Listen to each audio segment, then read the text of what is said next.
Assalamualaikum warahmatullahi wabarakatuh. Puji syukur kita panjatkan kehadirat Allah Subhanahu wa taala. Kita masih diberi kesehatan. Kita lanjutkan belajarnya pada saat ini. Kita pelajari tentang sistem peredaran darah pada manusia.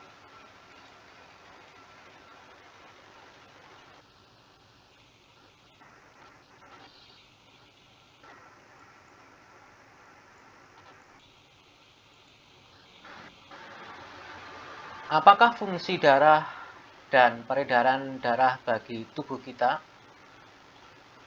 Dan organ apa saja yang berperan dalam sistem peredaran darah?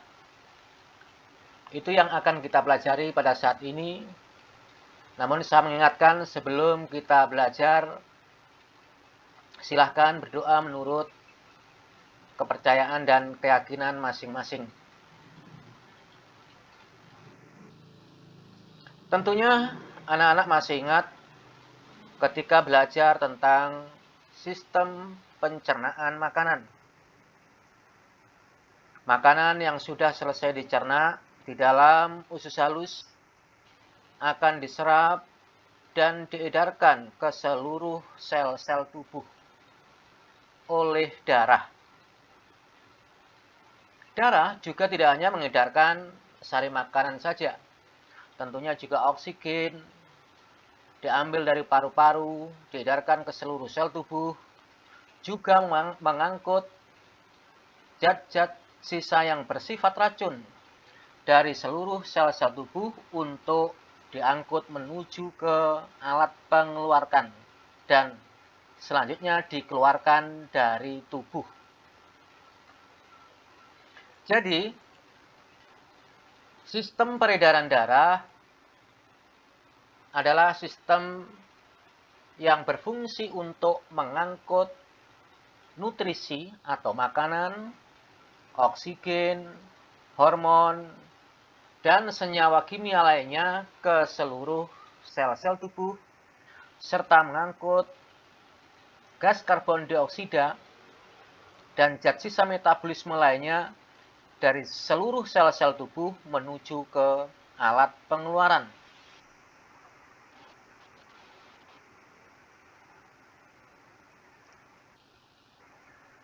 Terdiri atas apa sajakah sistem peredaran darah itu? Dalam menjalankan tugas dan fungsinya sebagai alat pengangkut tadi, tentunya darah tidak bekerja sendiri. Ada keterlibatan jantung yang fungsinya memompa darah, karena tanpa dipompa, darah tidak bisa beredar, tidak bisa bergerak untuk mengangkut zat-zat tadi. Dan tentunya juga pembuluh-pembuluh darah sebagai lintasan tempat mengalirnya darah. Jadi, sistem peredaran darah itu terdiri dari darah itu sendiri, pembuluh darah, dan jantung. Mempelajari sistem peredaran darah berarti mempelajari ketiga hal tadi, yaitu mempelajari tentang darah, zat-zat apa yang terdapat di dalam darah atau penyusun darah itu, kemudian juga macam-macamnya dan sebagainya. Juga pembuluh jantung, bagaimana jantung memompa darah, juga pembuluh darah. Baik, kita pelajari satu persatu. Yang pertama kita pelajari tentang darah. Apa itu darah dan zat-zat apa saja yang terkandung di dalam darah? Kita pelajari komponen penyusun darah. Nah, ketika kita terluka, kemudian darah kita dimasukkan ke dalam tabung reaksi seperti ini. Setelah dibiarkan beberapa waktu, nanti darah akan terpisah menjadi dua bagian. Nah, untuk mempercepat memisahkan darah menjadi dua bagian itu bisa menggunakan alat pemusing. Nanti di bagian bawah itu merupakan bagian yang padat, disebut dengan sel-sel darah yang volumenya 45% dari volume darah. Bagian atas jernih, bening kekuningan, volumenya lebih banyak, yaitu 55% dari volume darah. Jadi, pada dasarnya darah itu terdiri atas dua komponen, yaitu plasma darah. Plasma itu cairan, dan plasma darah itu mengandung 91,5% air. Sisanya yang 8,5 adalah zat-zat yang terlarut di dalam plasma ini. Ada garam-garam mineral, kemudian juga protein-protein plasma darah. Nah, protein itu sebetulnya merupakan makanan. Ada bermacam-macam protein di dalam plasma. Ini macam-macam protein banyak sekali. Kemudian juga nutrisi yang lain selain protein, ada glukosa, asam lemak, juga vitamin. Mineralnya tadi sudah ada di atas. Kemudian zat-zat sisa metabolisme seperti gas karbon dioksida, kemudian urea. Urea ini adalah perombakan protein. Kemudian juga gas respirasi, gas pernafasan, ada oksigen, CO2, juga hormon. Ini ada di dalam plasma darah. Selanjutnya bagian yang padat disebut dengan sel-sel darah. Di sekolah dasar kalian sudah mengenal ada 3 macam sel darah.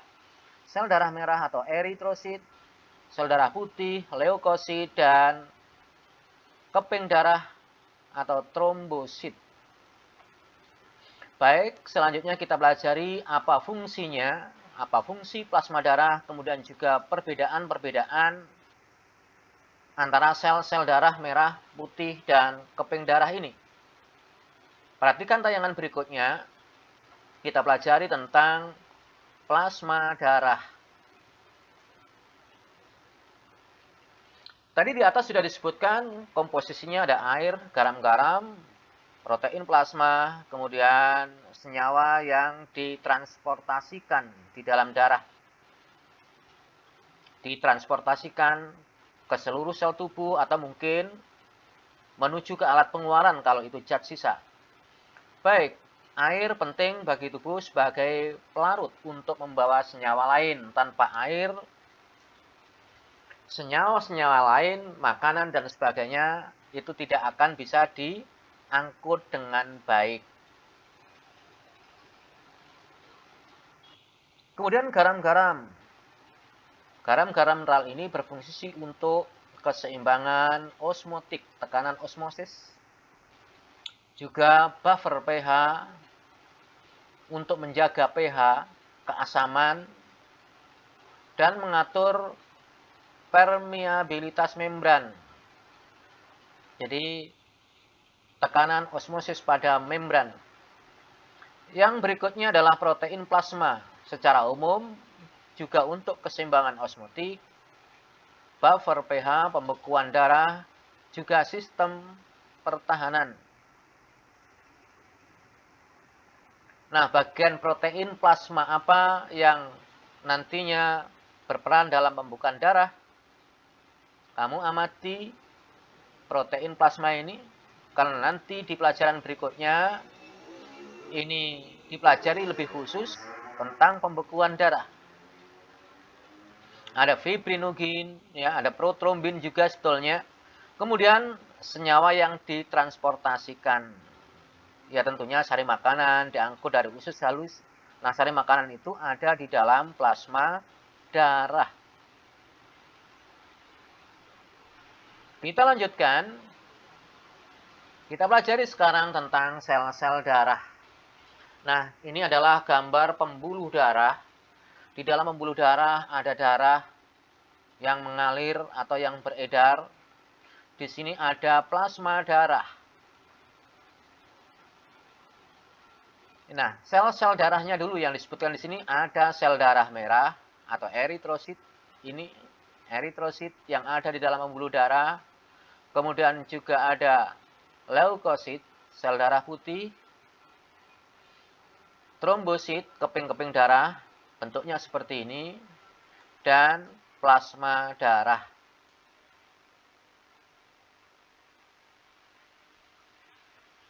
Baik, tadi kamu sudah mempelajari tentang plasma darah, berikutnya kita pelajari tentang sel-sel darah.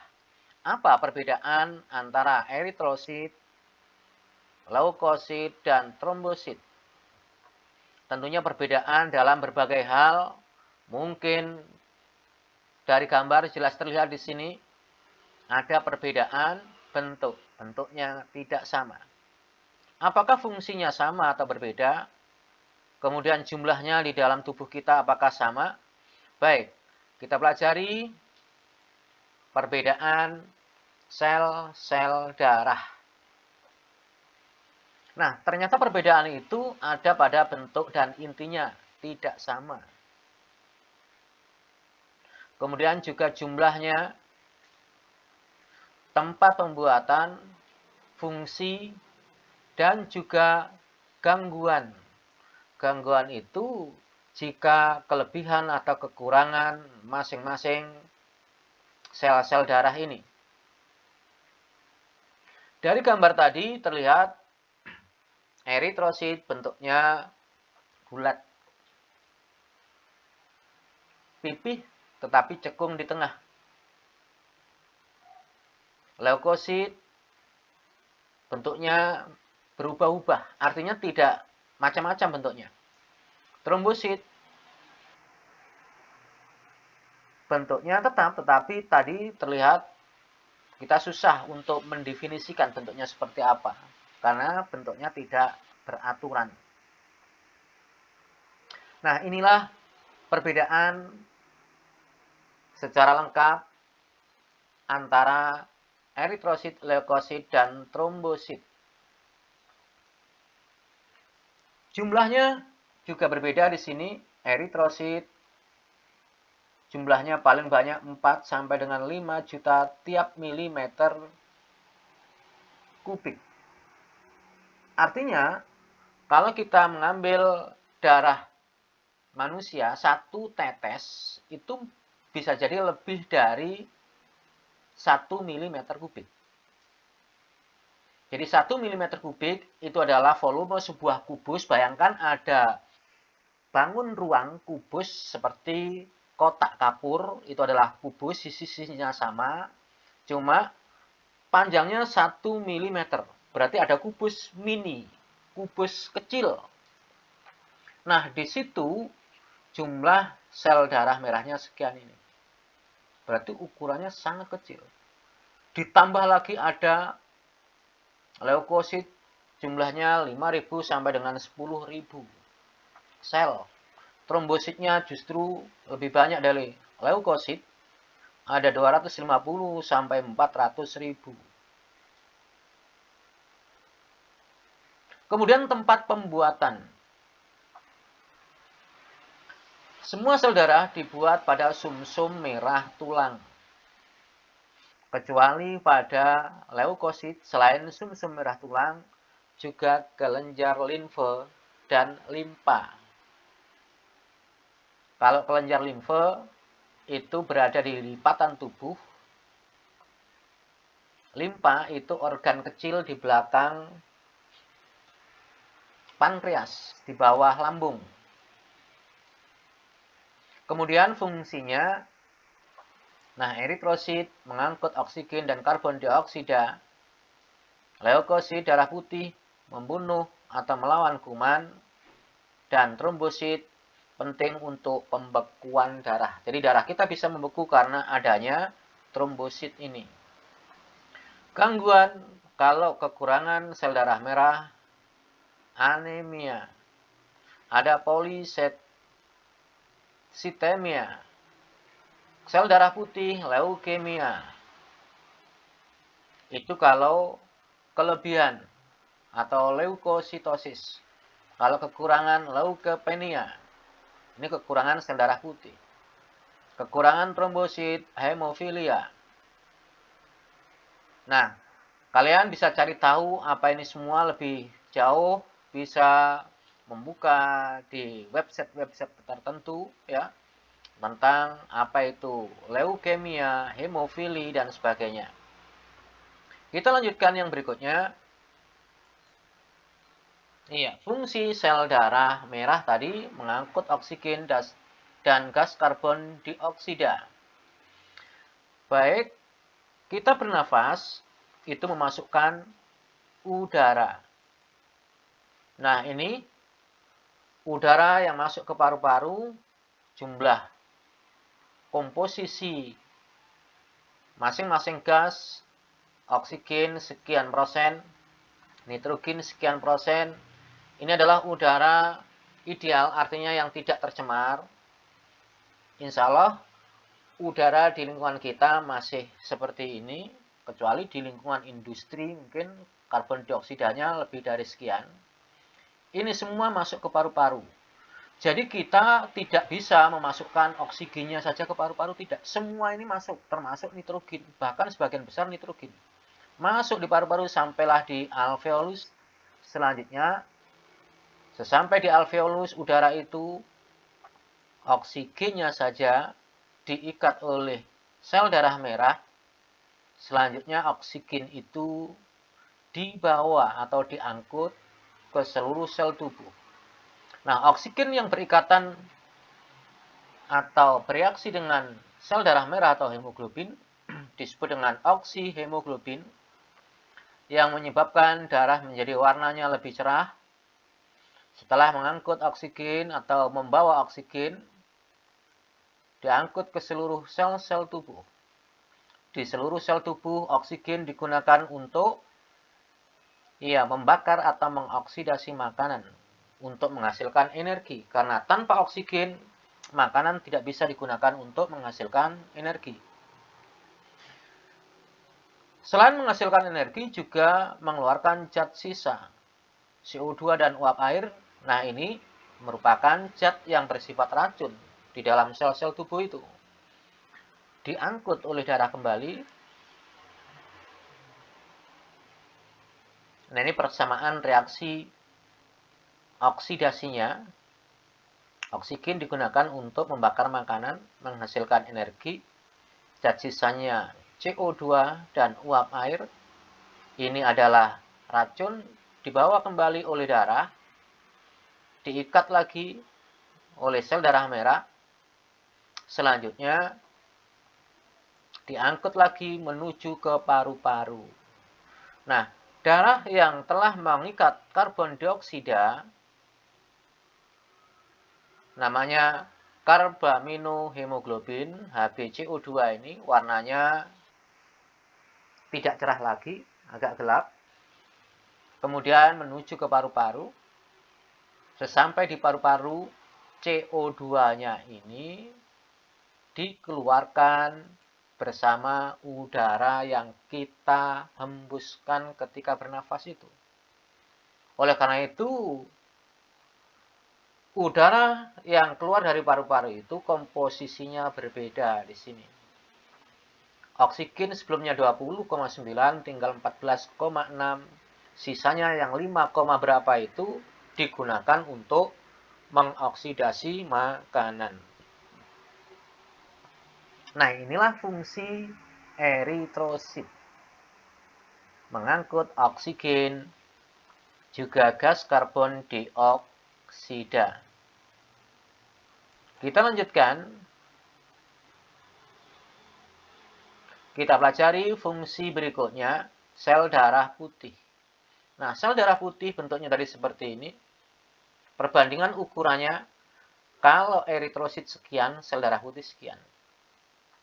Berarti ukuran sel darah putih paling besar di antara sel-sel darah yang lain. Platelets atau trombosit ukurannya paling kecil. Nah, di sini sel darah putih ada beberapa macam ternyata.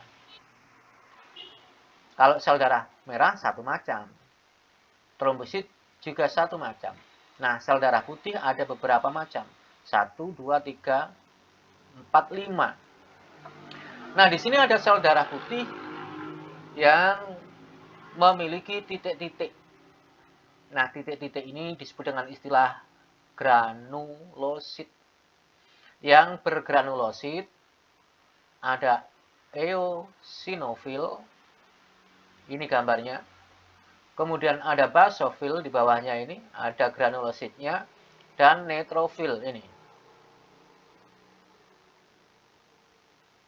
Kemudian yang tidak bergranulosit atau agranulosit ada limfosit dan monosit. Fungsinya masing-masing silahkan dicermati. Eosinofil untuk reaksi alergi terutama infeksi cacing. Kemudian demikian juga basofil. Neutrofil ini sebagai fagosit untuk menyerang patogen atau kuman penyakit, melawan kuman. Limfosit untuk kekebalan atau imunitas. Monosit berfungsi mencerna sel-sel yang telah mati atau rusak dan membantu sistem kekebalan. Nah, bagaimana sel darah putih membunuh kuman penyakit? Kamu perhatikan dengan cermat gambar berikut ini. Ini adalah sel darah putih. Baik, di atas tadi sel darah putih yang berperan untuk membunuh kuman adalah granulosit neutrofil yang gambarnya seperti ini. Baik, bagaimana sel darah putih membunuh kuman? Nah, di dalam pembuluh darah, leukosit tempatnya di situ. Kemudian kalau di dalam sel tubuh, artinya di luar pembuluh darah itu ada kuman, misalnya berupa bakteri, maka sel darah putih itu akan berubah bentuk, memanjang, ujungnya mengecil, kemudian keluar dari pembuluh darah. Jadi karena bakteri atau kumannya berada di luar sel misalnya, atau di luar pembuluh, bukan di luar sel, di luar pembuluh darah, atau berada di dalam sel-sel, maka sel darah putih itu akan keluar dari pembuluh darah. Karena dia bisa merubah bentuk, bentuknya tidak tetap atau amoeboid. Dapat keluar dari pembuluh darah tanpa melukai. Istilahnya diapedesis. Kemudian setelah keluar dari pembuluh darah, dia bergerak. Dapat mengubah bentuk, kemudian semacam membentuk kaki palsu atau kaki semu. Mendekati bakteri itu, bukan bakterinya yang disuruh mendekat. Tentunya sel darah putihnya mendekati bakteri atau kuman penyakit. Kemudian dia mengelilingi kuman itu dan semacam memakan. Jadi mengurung, memasukkan ke dalam sel, dicerna di dalam sel ini. Dimakan atau istilahnya fagosit. Jadi kesimpulannya sel darah putih itu membunuh kuman dengan cara memakan. Menghancurkan. Baik, kita lanjutkan yang berikutnya. Tentang fungsi trombosit. Nah, di atas tadi sudah disebutkan bahwa trombosit berperan dalam proses pembekuan darah. Trombosit sangat berhubungan dengan proses penutupan luka atau pembekuan darah. Nah, sekarang tentunya anak-anak semuanya pernah terluka,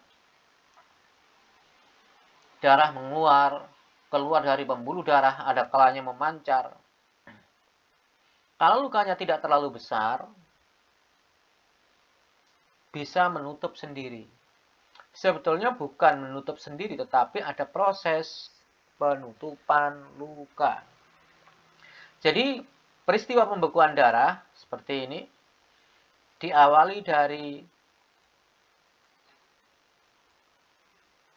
pecahnya trombosit. trombosit pecah. Jadi ketika misalnya tubuh kita luka karena kena pisau misalnya, maka pisau tadi akan bergesekan dengan trombosit. Dan trombosit ini mudah pecah jika bergesekan dengan benda asing.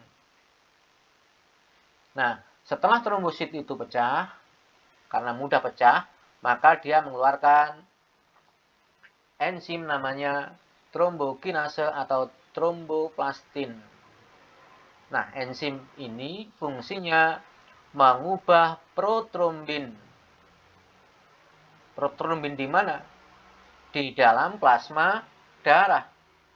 Dengan bantuan vitamin K dan mineral kalsium, mengubah protrombin di dalam plasma menjadi trombin. Jadi yang mengubah protrombin menjadi trombin adalah enzim trombokinase dengan bantuan vitamin K dan mineral kalsium mengubah protrombin dalam plasma menjadi trombin. Trombin adalah enzim juga. Nah, enzim trombin ini mengubah fibrinukin di dalam plasma darah menjadi fibrin. Fibrin itu adalah seperti ini, yang warnanya abu-abu, benang-benang halus penutup luka. Nah, dengan demikian, karena terhalang oleh semacam jaring atau benang-benang halus yang menutupi luka, akhirnya darah tidak bisa keluar. Nah, itulah mekanisme atau proses penutupan luka atau pembekuan darah. Baik, kita lanjutkan dengan memperhatikan keterangan di atas tadi. Tentunya kalian mengetahui bahwa darah tidak hanya berfungsi sebagai alat pengangkut cacat ke seluruh tubuh atau mengangkut cacat yang bersifat racun keluar dari tubuh, tetapi juga memiliki fungsi yang lain. Ya, fungsi darah yang pertama sebagai alat pengangkut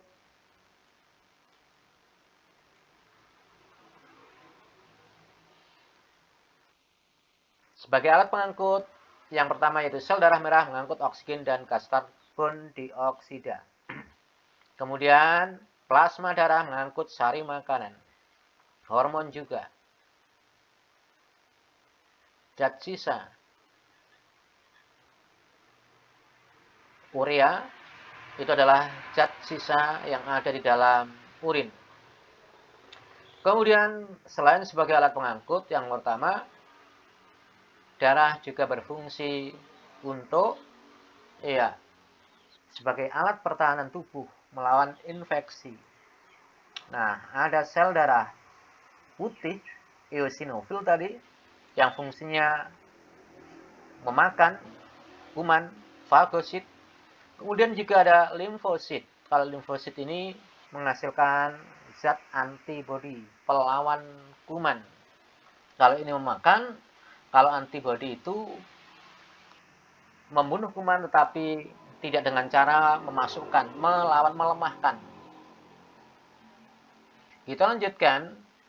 Yang berikutnya melakukan pembekuan darah yaitu trombosit tadi, menjaga kestabilan suhu tubuh supaya suhu tubuh kita tetap stabil di antara 36 sampai 37 derajat Celcius.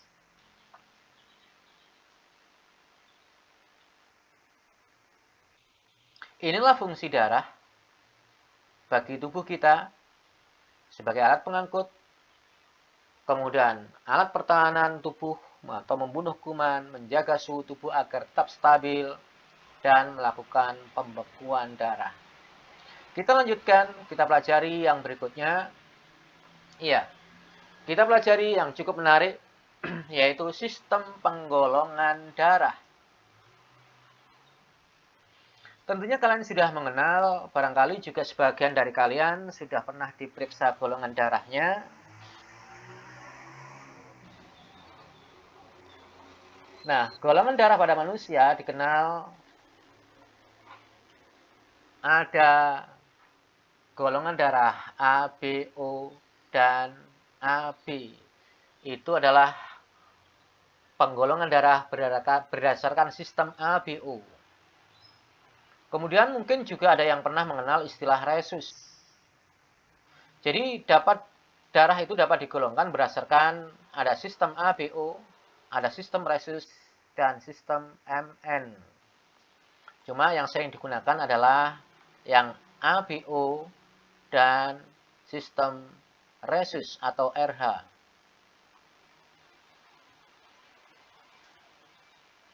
Berdasarkan sistem ABO, darah dikelompokkan ada golongan darah AB, AB, dan O. Penggolongan darah sistem ABO ini didasarkan pada kandungan antigen atau agglutinogen pada permukaan membran sel darah merahnya. Dan juga kandungan antibodi atau agglutinin yang ada pada plasma darahnya. Jadi, darah seseorang walaupun sama-sama warnanya merah, kemudian mengandung bermacam-macam zat yang disebutkan di atas, ternyata darah orang satu dengan orang lain itu ada kemungkinan berbeda. Perbedaannya apa? Perbedaannya adalah kandungan agglutinogen atau antigen dan agglutininnya yang letaknya pada sel darah merah dan pada plasma darahnya. Ada zat yang berbeda, dua zat ini. Penggolongan darah sistem resus atau RH itu didasarkan pada ada dan tidaknya antigen resus pada permukaan sel darah merahnya. Jadi, pada sel darah merah, selain agglutinogen atau antigennya, ini merupakan senyawa protein, ya, ada perbedaan. Yang kedua, ada juga perbedaan mungkin ada tidaknya resus atau RH, sebetulnya ini juga antigen, dan ada yang tidak memiliki, ada yang memiliki resus atau antigen D istilahnya, ada yang tidak memiliki. Baik, untuk mendapatkan gambaran lebih jelas, perhatikan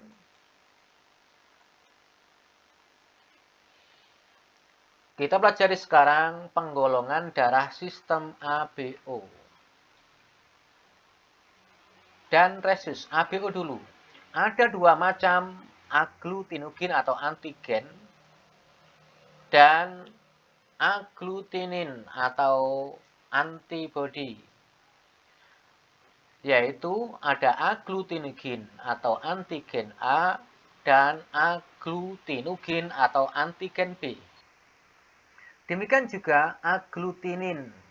Di dalam plasma darah juga ada dua. Untuk membedakan menggunakan huruf kecil. Ada agglutinin atau antibody. Atau membacanya bisa menggunakan anti saja, anti A. Dan agglutinin atau antibody, anti B. Menulisnya menggunakan huruf kecil atau menggunakan alfa atau beta. Baik, perhatikan tabel berikut ini. Seseorang dikatakan bergolongan darah A. Itu jika bagaimana? Jika di dalam sel darah merahnya itu terdapat agglutinogen atau antigen A. Dan di dalam sel darah, di dalam plasma darahnya itu terdapat anti B. Orang bergolongan darah B, itu di dalam sel darah merahnya terdapat agglutinogen B, tetapi di dalam plasma darahnya terdapat anti A.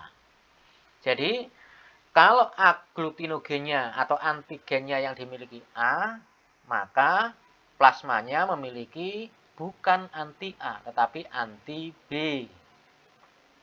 Soalnya A tidak boleh bertemu dengan anti A. Jadi secara alamiah, kalau antigennya atau agglutinogennya A, maka antinya B. Orang bergolongan darah AB itu memiliki aglutinugin A dan aglutinugin B. Karena aglutinugin tidak ada AB. Jadi membacanya ya aglutinugin atau antigen A dan antigen B. Sedangkan pada dalam plasmanya tidak memiliki antibodi A maupun antibodi B. Golongan darah O tidak memiliki antigen, kosong. Sebetulnya membacanya yang tepat adalah 0, bukan O. 0 artinya tidak memiliki aglutinugin A maupun aglutinugin B. Tetapi di dalam plasma darahnya mengandung anti A dan anti B. Baik, silahkan difahami, dicermati untuk memahami lebih lanjut. Barangkali dengan kalian menerima awal ini agak sedikit membingungkan. Ya, setelah kamu cermati, kamu pahami, nanti akan bisa memahami dengan baik. Kita lanjutkan sekarang.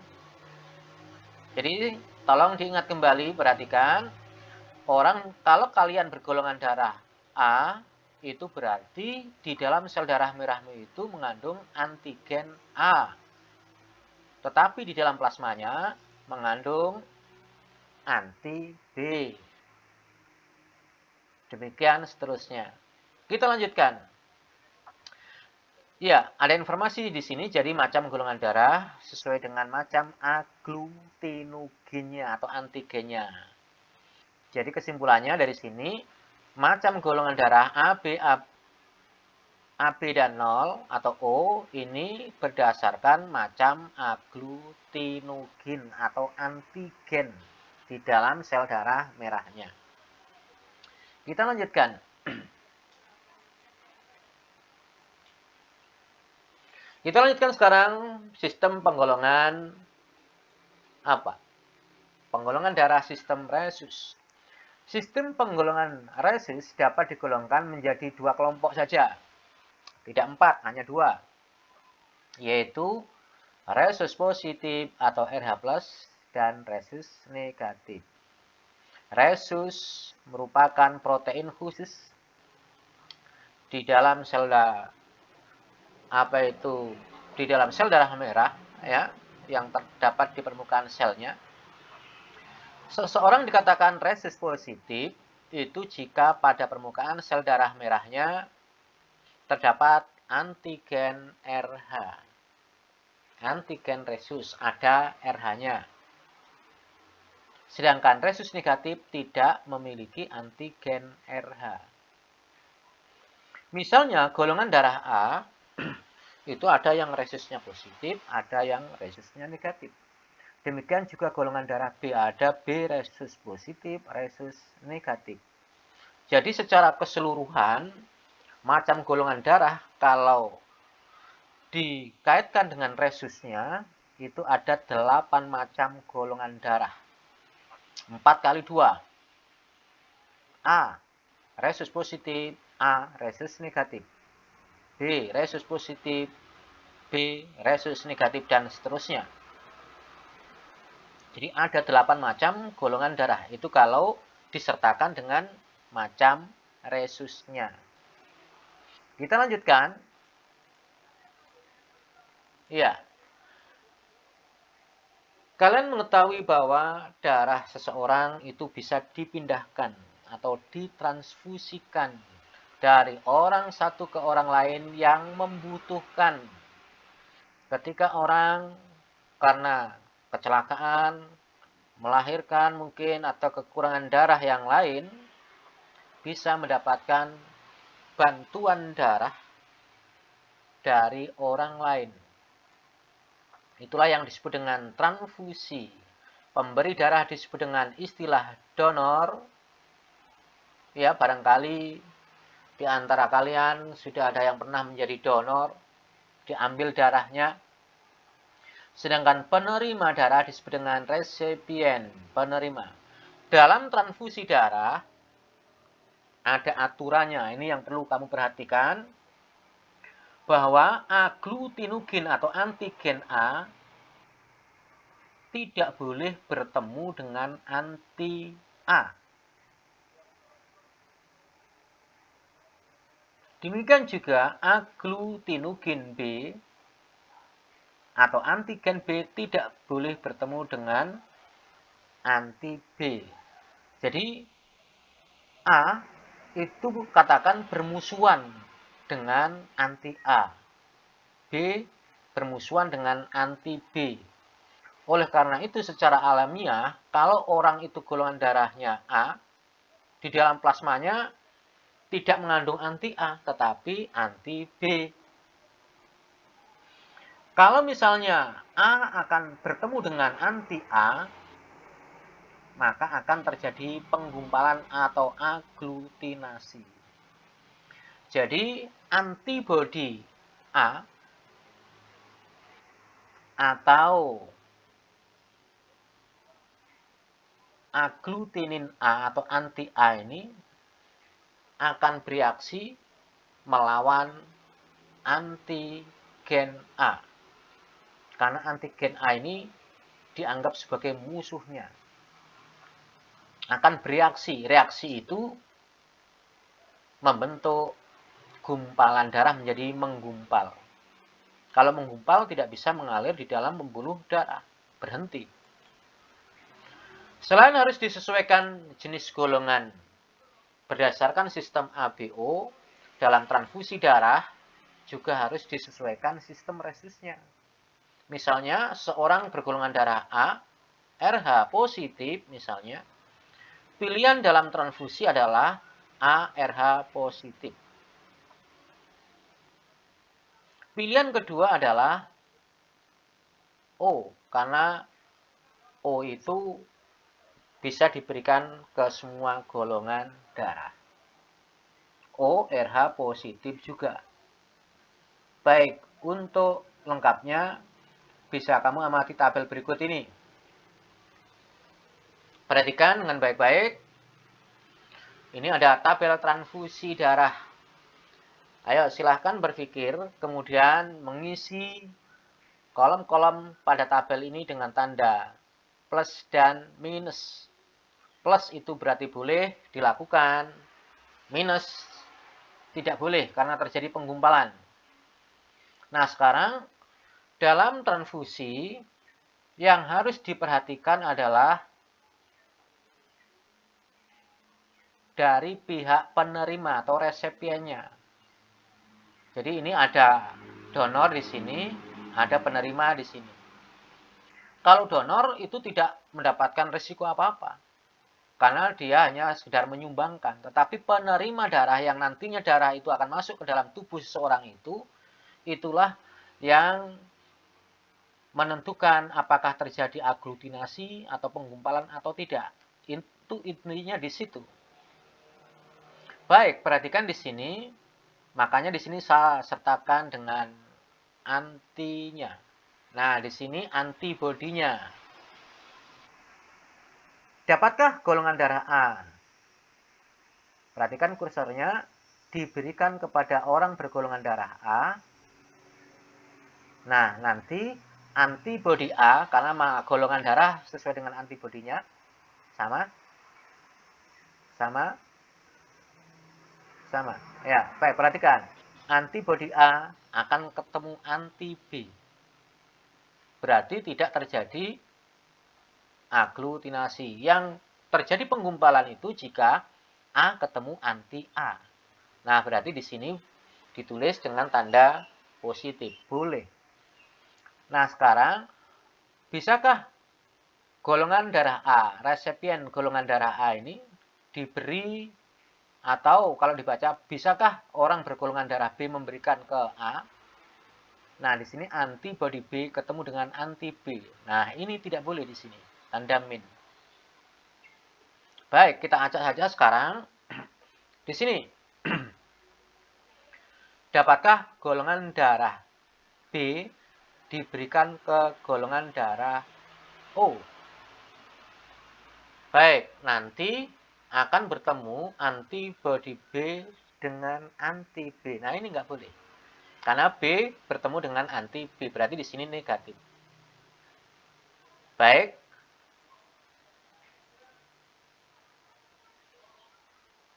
Bisa tentunya. Ya, setelah diisi lengkap tabel ini seperti ini. Perhatikan. Kalau kamu perhatikan dengan cermat, ada hal yang menarik di sini. Ternyata yang menarik di diagonal ini, ya. Kemudian di sini. Dari sini diketahui bahwa golongan darah AB di sini ya dapat menerima darah dari semua golongan darah. Artinya AB ini bisa menerima golongan darah A, B, AB, dan O. Nah, kemudian, yang menarik juga di sini. Golongan darah O bisa diberikan ke A, B, AB, dan O. Atau dengan kata lain, golongan darah AB tadi yang bisa menerima darah dari semua golongan darah disebut dengan penerima umum atau resepien universal. Kalau golongan darah O ini golongan darah yang paling dermawan, artinya bisa memberikan ke semua, membantukan ke semua golongan darah. Ya.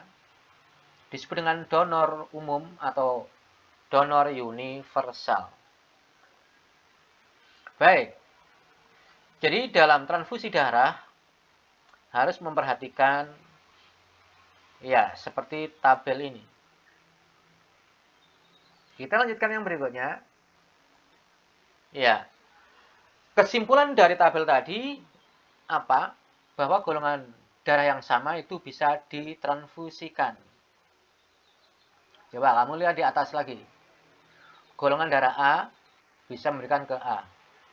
Ini pada diagonal yang menarik tadi, golongan darah B bisa diberikan ke B. AB bisa diberikan ke AB juga, O bisa ke O juga. Yang menarik lagi di sini tadi, AB bisa menerima semua golongan darah, O dapat memberikan semua golongan darah. Baik, kalau diubah dalam bentuk apa ini? Semacam skema seperti ini. Golongan darah A bisa menerima maupun memberikan ke golongan darah yang sama yaitu A. Demikian juga O, B, AB. Golongan darah yang sama bisa ditransfusikan. Nah, selanjutnya tadi catatan yang menarik, golongan darah O bisa memberikan darahnya ke semua golongan darah. AB menerima semua golongan darah. Baik.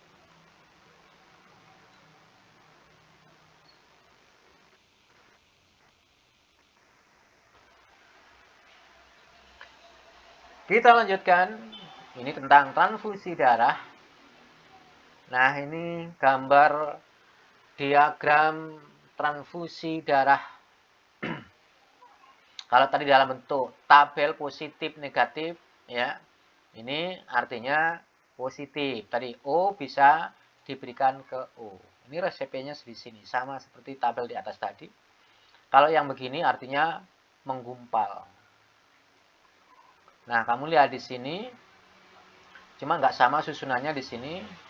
Tadi yang terakhir O di sini, yang terakhir AB.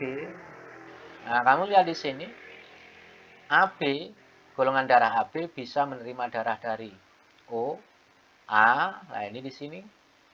B bisa menerima, bisa diberikan ke AB ini. Iya.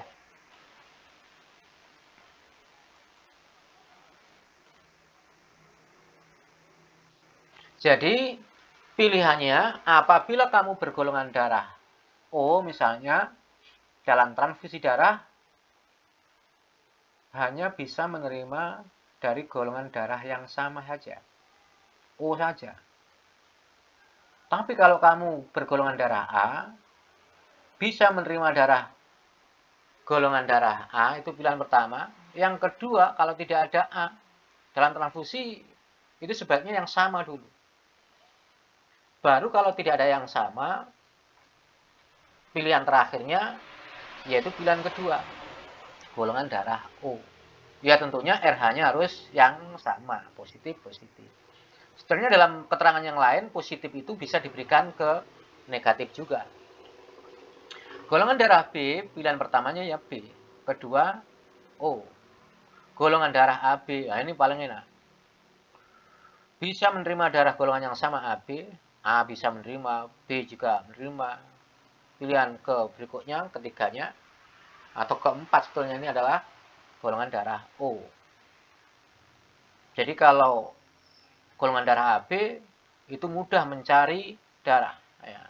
Tapi mudah-mudahan tidak terjadi, ya. Karena kekurangan darah itu bisa penyebabnya macam-macam. Kita lanjutkan. Baik, untuk pembuluh darah kita lanjutkan pembelajaran berikutnya. Untuk pertemuan kali ini kita cukupi sekian dulu. Tolong dipelajari lagi dengan cermat, ya. Karena belajar biologi tidak hanya mengingat, tetapi harus mempelajari mekanismenya. Banyak istilah-istilah yang harus diingat juga di situ, ya. Oleh karena itu, belajarnya harus selain konsentrasi yang baik, juga bisa dipelajari tidak hanya sekali. Bisa dibaca 2 kali, 3 kali, supaya kalian betul-betul memahami dengan baik. Baik, terima kasih. Sekian dulu kita akhiri. Wassalamualaikum warahmatullahi wabarakatuh.